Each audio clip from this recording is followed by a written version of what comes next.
Hello YouTube, it's me, Brittany, and today we're going to talk about things you should know about Pride history. And this is my part one of a series of videos I'm going to do where we just kind of talk about things that happened within the last 50 years and maybe a little bit of some extra stuff that I've been looking into as well. We'll see what happens there. But just, some basic things that you should know about Pride and why we have Pride. So the first thing today, obviously, we're going to talk about is Stonewall riots and a little bit of other stuff after that. But before we do that, I want to thank every single one of you guys who have already subscribed. I love every single one of you. Thank you so much. If this is your first time watching, hit that subscribe button below so that you can watch any more of my videos in this series as well as you can go back and watch some of my old videos. I do a lot of trans and LGBT related videos with a very open communication channel on my comments with you guys to, ask questions or anything like that. So you can't do any of those if you don't hit subscribe though, so feel free to hit subscribe.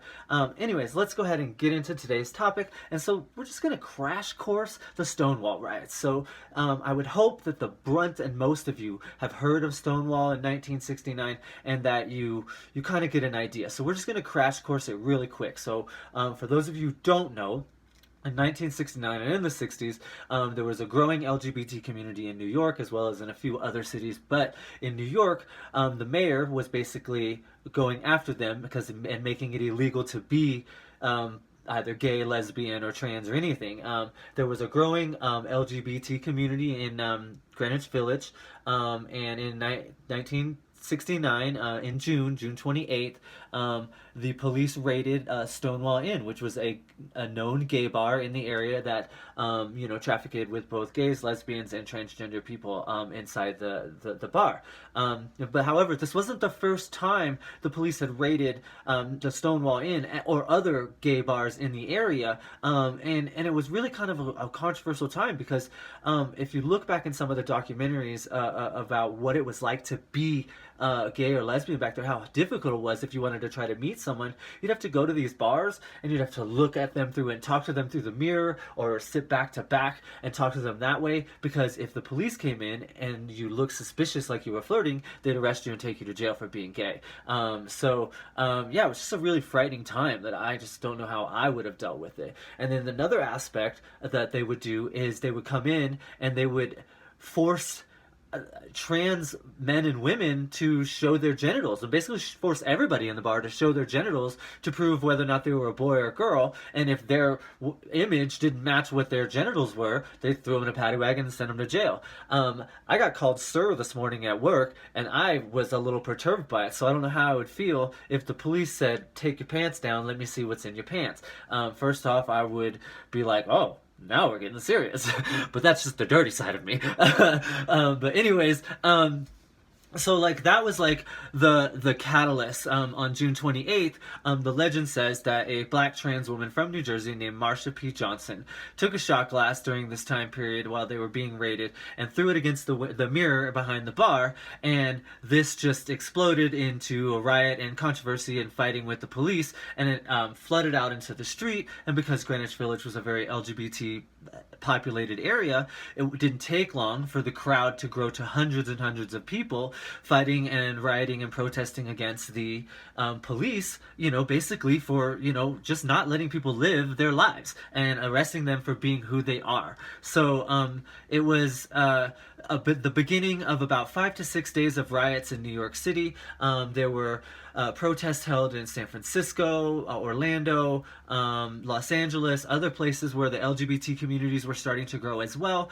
And they saw what was happening in New York and they said, this is a time that we can step up and protest. And all of these things led to the next year of 1970, where the very first gay liberation march took place in New York City, but also other marches took place in those same cities, where they were protesting in San Francisco, Los Angeles, Orlando, Miami, Boston. Other cities were starting to join in this movement as those LGBT communities started to say, hey, we're here, we're queer, you're not gonna fucking push us around anymore, basically. And I hate to sound so, cliche, but that is really what was happening.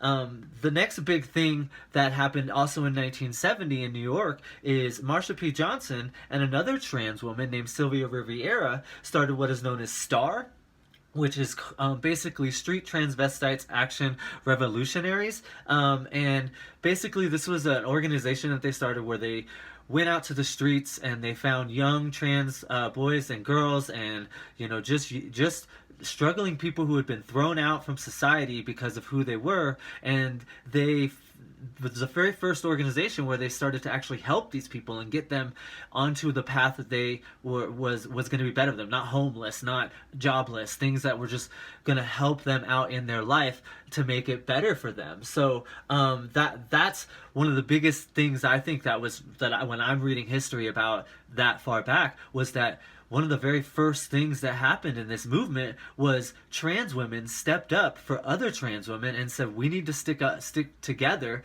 and then we also need to help out our brothers and sisters, of the gay and lesbian community. So like, we were really the catalyst for all of this. And then the next major thing I really just kind of want to like point out to you that you should know that happens in the 70s. The rest of the stuff is going to happen more in the 80s. And we'll talk about Harvey Milk in my next video, because he's one of my favorite influential LGBT figures in history. So I'm going to do something a little bit more extra with him. But anyways, the last thing that really happened in the 70s, it's really kind of important with the LGBT movement, is in 1973, the American Psychological Society or Association voted unanimously 13-0 to remove homosexuality and transgenderism from psychological disorders list, which was a huge step in being able to gain rights later on in the future for this LGBT movement. However, even though we were taken off of the psychiatric disorders list, it wasn't until about 1987